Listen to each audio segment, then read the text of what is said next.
it in there, what a shot! Up high, that is going to drop down fire, but it will not be there. Devo with an incredible double tap. Welcome to Rocket League News, where we are going to be talking about everything that is Rocket League. Today we're going to be discussing everything North American RLCS. We'll be going over mechanics that are going to be popular this season. We'll make predictions about the whole season. We will make predictions about week 1. We will discuss transfers that happened over the off season. We got everything in this episode. It's going to be a long one. If you want to skip to certain parts, there will be timestamps popping up very shortly, and you can just click on them. They're also in the description, so you can just click on it and go to that mark. I will want to know, I will usually be doing a EU show, as well as there will usually be more like graphics and things on screen to keep you visually entertained, but I simply ran out of time this week, so it's going to be less visually intensive and there will not be an EU show. However, after the weekend, there will be a North American and EU recap.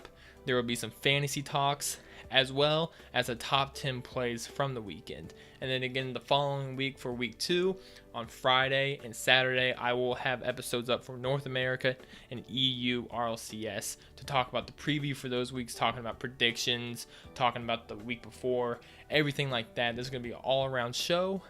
So strap in, let me know what you think down below, and enjoy. First things first, we're going to talk about the North American RLCS transfers, and the biggest one of them all is FlyQuest becoming Rogue. So if you remember last RLCS, FlyQuest placed 5th in RLCS. However, FlyQuest no longer is an organization within competitive Rocket League. Also, Rogue got demoted from RLCS to RLRS.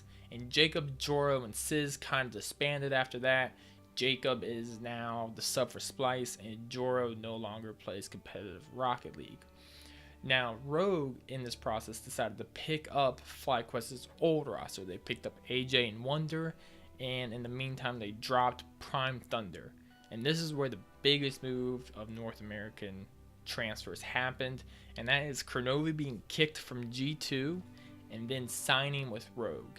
He didn't switch over to G2 to Rogue. He was kicked from G2, and because of that, he signed with Rogue. Now, this is massive because G2 is often North America's favorites. Kronovi's been around forever. They were like such a tight-knit team, and for him to be suddenly kicked, surprisingly kicked, it was a big shock for a lot of people, and he's going to be wanting to prove himself with this new organization, Rogue, and the new roster, hopefully getting their chemistry together and hopefully coming out in the season and beating G2 is definitely something Kronovi's gonna want to do. So the new changes is FlyQuest is now Rogue, and Rogue consists of AJ, Wonder, and Kronovi, with Sizz being their sub. Next up on the North American transfer list is Chicago going to G2. Coming in off the release of Kronovi, Chicago slides in as his replacement, and he is in fact the reason Kronovi was kicked in the first place. Chicago coming off a strong rookie season last year with EG, as he helped lead them to land and had a good RLCS season. He'll be looking to prove that he belongs where Kronovi, the mountain, once stood, and he's hoping to definitely lift that RLCS trophy under G2 and just generally improve off that rookie season and make sure that rookie season isn't his peak, and hopefully it's a trough for him. Out of left field, Rocket League's first ever international transfer happened, and it hits the Oceania region right in the gut. Drippe from Chiefs traversed the Pacific to join EG to fill in for Chicago. Drippe is a dominant player in the Oceania region and is proving he can compete with the best at RLCS land. The Chiefs were a formidable team, and Drippe was a key part to that team. It'll be very interesting to see if he can play well consistently every weekend against the NA Giants. Last up on the transfer list is Illusion going to Ghost. Illusion played for Allegiance last season, and with their relegation from RLCS, withdrawal as an organization, and Zane Jackie's poor season performance for Ghost, Illusion will be joining Ghost as their third player. With Lethamyr membering Illusion, they'll be looking to push towards making a land appearance, whereas last year they struggled a lot and almost were dropped to the promotion tournament. Aleutian will be hoping to come in and hopefully be that fire starter that can really push Ghost forward. Two newcomers coming into RLCS Season 7 for North America are Space Station Gaming, formerly known as Bread, featuring Sathu Sipical and AXB, and Splice featuring Karma, J Wismont, and Dude with a Nose. Splice simply ran through Allegiance and Rogue during promotion playoffs, and they'll be wanting to keep that momentum going forward as they enter this year's RLCS. Competition is stiffer than ever, but luckily Splice are a strong team that have been together for quite some time. Space Station Gaming, after being knocked down to the lower bracket by Rogue during the promotion playoffs, was able to get some payback in the finals, where they defeated Rogue 4-2 to secure their spot in RLCS, and they'll be looking to show that they belong in RLCS and hopefully make a LAN appearance. Next up, we are going to be talking about North American RLCS Season 7 predictions. I want to start off by saying I think there's going to be 3 key mechanics that will rise up this season, which will be pre-flips, calculated fakes, and flip resets. Now, we saw flip resets become more and more popular as the season went on, and as players really started to master them, and we've seen in the off-season some insane goals from flip resets, and even some passes like the flip reset pass from Prime Thunder last season was absolute bonkers. Now, I think the difference this season is that flip resets will be utilized for fewer goals. They won't have as much as an offensive impact. Rather, they'll be used for continuing the ball down the field, getting that little extra distance once a player's run out of boost, or to simply throw off the defender. I just think flip resets won't have the same offensive impact, just like ceiling shots. Ceiling shots, when they first arrived, there were a lot of ceiling shot goals and offensive pressure from ceiling shots. But once players learned to adapt and defend them, players had to become creative on how they're doing their ceiling shots. There's ceiling shots clears now. There's ceiling shots intercepting a pass. There's ceiling shot passes. And so I think the same is going to be for flip resets, where flip resets aren't just going to be solely offensive because players have adapted on how to defend against a flip reset. And I think players have become more and more creative on how to use flip resets defensively, offensively, in the midfield and things like that to give their team an advantage. It's just not going to have that same impact on the offensive side. Moving on to fakes, you can see the speed at which players think at a high level is ever increasing. So I can see plays where one player passes to another player and that player purposely goes up and misses the ball, only for the third man to come in and take a shot. It could create a very unique dynamic where defenses not just have to worry about the direct pass and blocking the shot, but what about if that player who is being passed to misses it and a third man comes in? It could totally mess up the meta of Rocket League if it can be implemented properly and if it's not too risky. It could be a risky play as 2, maybe all 3 players are committed for this type of play, but if executed properly, it could be very, very dangerous for defenses and can be a very deadly offensive tool. And I'm excited to see if maybe it gets implemented this season. Finally, in the mechanic prediction category is pre-flips. I saw all the Jazer, OSM, Pulse Fuser, their whole squad doing all the free flips, getting some insane goals. But what really caught my eye was Verge, who's a professional coach, tweet about the pre-flip saying that you need to master the pre-flip and that it's a very important mechanic. And that just made me think that, maybe this season professional players who have the mechanical skills will be able to pull off these type of shots that you see Jazer, OSM, and Fuser get. You can see him getting these pre-flips that just absolutely redirect the ball faster in a totally different way than a normal shot. And if pros can master the shot, which I'm sure they can, it'll totally throw off the defenders, and I think it'll become extremely popular in the pro scene. Enough about the past, enough about mechanical predictions. let's get into North America's RLCS Season 7 predictions. The past 3 seasons, it's really been a toss-up between NRG, Cloud9, and G2 on who's going to win it. Who's going to win North America? Known as the Big Three, I think the Big Three will continue to be the Big Three. NRG not having any roster changes, Cloud9 not having any roster changes, and G2 picking up Chicago. I think those 3 teams will continue to be the dominant forces. Going through off-season performances, I give top 2 to G2 and NRG, with NRG winning the North American region. The reason being is, although G2 has been lackluster in tournament finishes the past few seasons, with a 9th to 10th place finish at Season 5 Worlds and a 7th to 8th place finish at Season 6 Worlds, and their last notable finish was first place back at E-League when they defeated Dignitas, who was then known as Gale Force. The roster was looking kind of stale and stagnant with Kronovi. However, I think the Chicago move seems to be putting a spark into the roster. A 4th place finish at WSOE and a 2nd place finish at the Winter Open a few weeks back shows that the team is coming along quite well and their chemistry is starting to be massive. As the team plays more and more together, I feel the dynamic duo of JNAPS and Chicago will feed off each other more and more and will prove to be a deadly as their mechanical skills keep opposing teams on their feet. Looking towards Rizzo, he is one of the most underrated players in the scene. He isn't the fanciest player, but he does well with being that rock that 2 mechanically maniacs such as JNAPS and Chicago need. JNAPS, often considered the hard carry of G2, averaged 0.83 goals per game, 5th overall in North America RLCS, and 0.69 assists per game. Adding Chicago with his 0.7 goals per game, the G2 offense is looking even more threatening than before. Rizzo led G2 last season with an average of 1.45 saves per game. If he can keep that stat up and maybe improve his scoring ability a little more, G2 will prove to be very deadly.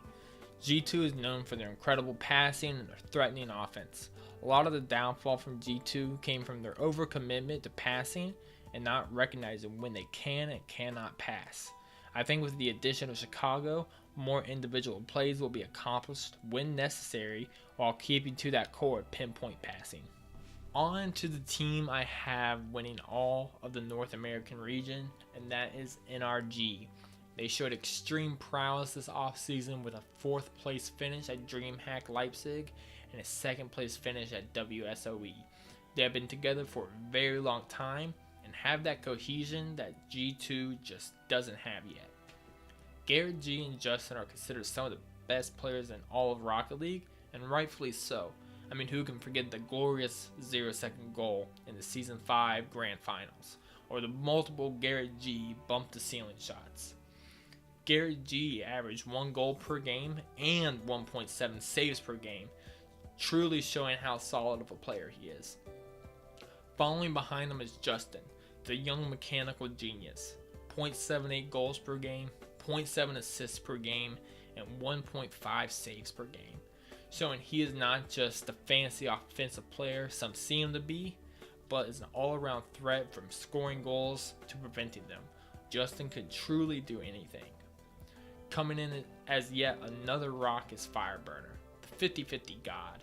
He led the league last year in assists with 0.8 assists per game and 1.35 saves per game. NRG, as shown in the stats, has a deadly counterattack. Their solid defense leads into menacing offense.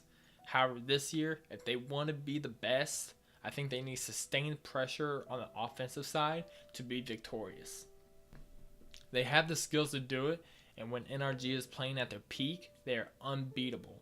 But I'm worried if they're playing off at the wrong moments, it could be a rough season where they don't reach the point where they want to be, and that is holding up the trophy at Worlds. Not to downplay the defending world champs, Cloud9 in any way, I have them coming in at a close 3rd right behind G2. The defending world champs only participated in 2 tournaments, coming in 4th at WSOE and 5th to 8th place at DreamHack Leipzig.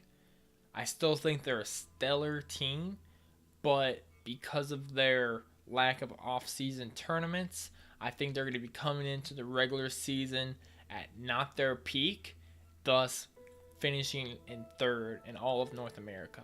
However, when it comes to LAN and World Championships, I don't doubt they're going to be competing for that again. Following up behind Cloud9 in third, I have Space Station Gaming coming in fourth. I think they will be the first team to go from RLRS one season to RLCS LAN the very next. I believe the trio of Cibical, AXB, and Sathu will truly surprise people, and they'll be a very deadly team. I'm excited to see what they can do this season, especially Cibical, as he has been a standout player to me. Fifth and sixth place will go to EG and Rogue. You can interchange them either way. I think the additions of Drippe and Kernovi to those rosters respectively will be enough to possibly contend for top 4, but I think they'll ultimately fall short and will only secure a spot for RLCS next season. The two teams I have coming at the very bottom and having to fight for a spot in the promotion tournament this year are Ghost and Splice. As much as I love Lethamyr as a player, they barely escaped relegation last season with all Game 5 series, and Rogue's inability to win kept Ghost in RLCS. They have the same roster with the exclusion of Illusion coming in, who was on a team that got relegated. And I feel the North American field this year is stronger across the board compared to last year, meaning I think they're going to struggle. Lethamyr, I feel, really carried Ghost last season, and I don't think he'll be able to do it all on his own this year. I also have Splice dropping down as they struggle a lot with fast-paced teams, and North American RLCS is all fast-paced teams, every single one of those teams. So unless Splice can really up their game and deal with those very speedy teams, I think Splice is going to struggle a lot. Even with the two teams I mentioned being bottom 2, I would like to mention I think they'll be able to compete. They're not going to get blown out, but they're going to be able to compete with the best of North America. I just think they're going to come up short too many times, leading them to the bottom 2 and having to play in the promotion tournament to see whether or not they get to stay in RLCS.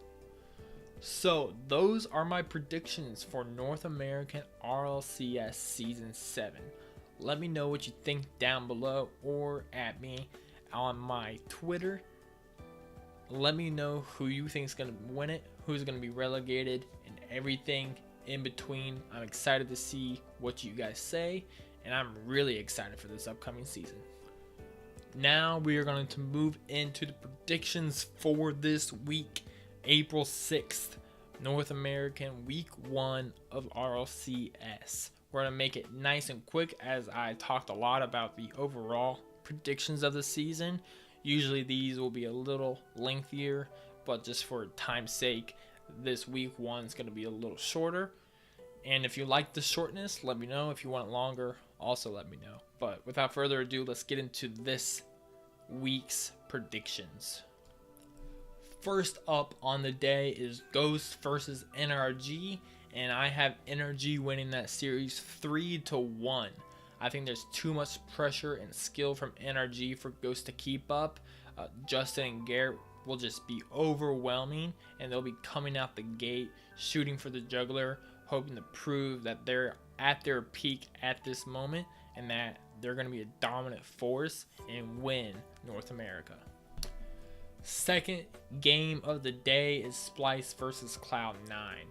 I mentioned earlier that Splice struggles with speed, and Cloud9 is the definition of speed.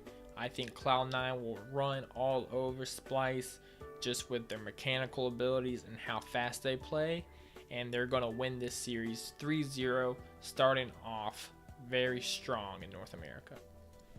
The third game of the day is EG versus Rogue.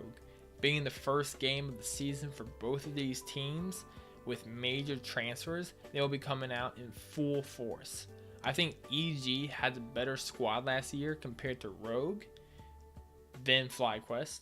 The transfers that happened improved both teams, but I think EG still has the edge over Rogue, giving EG a 3-2 win against Rogue this weekend. Coming in for the next game is Splice versus Ghost, and Splice hopefully having their jitters out after the first game in RLCS will be facing up Ghost, who will be playing their first game of the day. Either way, I still think Ghost will take the series in Game 5. I think Lethamir and his experience, memory, and illusion, all their experiences in RLCS will overcome Splice, and they will be able to clutch it up in Game 5.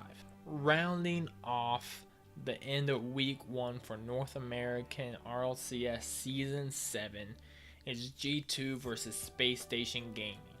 I think this will be the closest and most exciting series of the day, and Space Station Gaming will be wanting to prove their worth against a very stacked and experienced G2 roster.